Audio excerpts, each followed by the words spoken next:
General MacArthur drops a atomic bomb. All right, here we go at the start of turn 4 for the communists. The Russians are going to build 6 armor divisions, a minor factory, and then over in the Pacific, they're going to build a destroyer. For China, they're going to build 2 destroyers, 3 tank divisions, and 3 infantry divisions. So we will now start getting the attacks ready to go, and we'll be right back.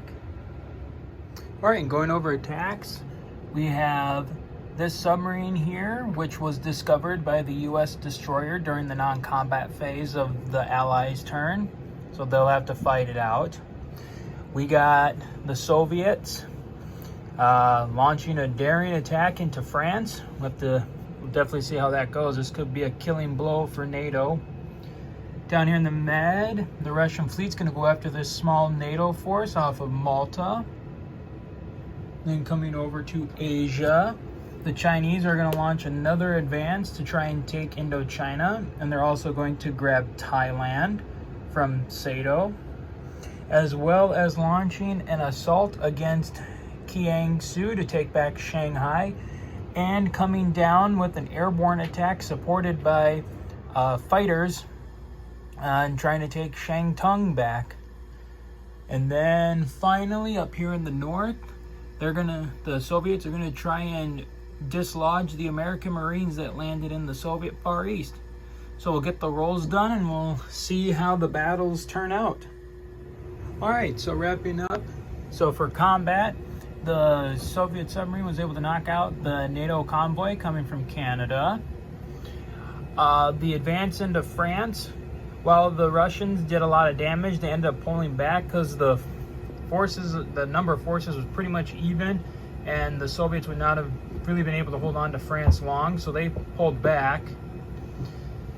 The Soviet fleet won its victory down here against that small NATO task force off of Malta.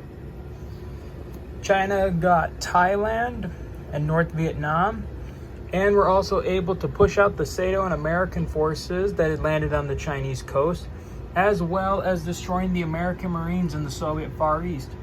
So that is the outcome of the communist combat. We'll move into strategic movements and see what the board looks like afterwards. So in rounding up turn 4 for the communists, the Russians are moving more forces to the west.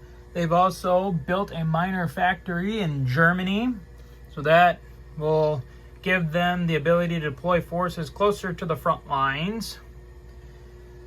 And then over in China, they're deploying, consolidating, and preparing themselves for obviously what will probably be another American strike somewhere along their shores within the next turn. So at the end of the turn, the Soviets collect 56 and China collects 50. So move on now to the Allies, and we'll see how they can attempt to turn this game around into their favor.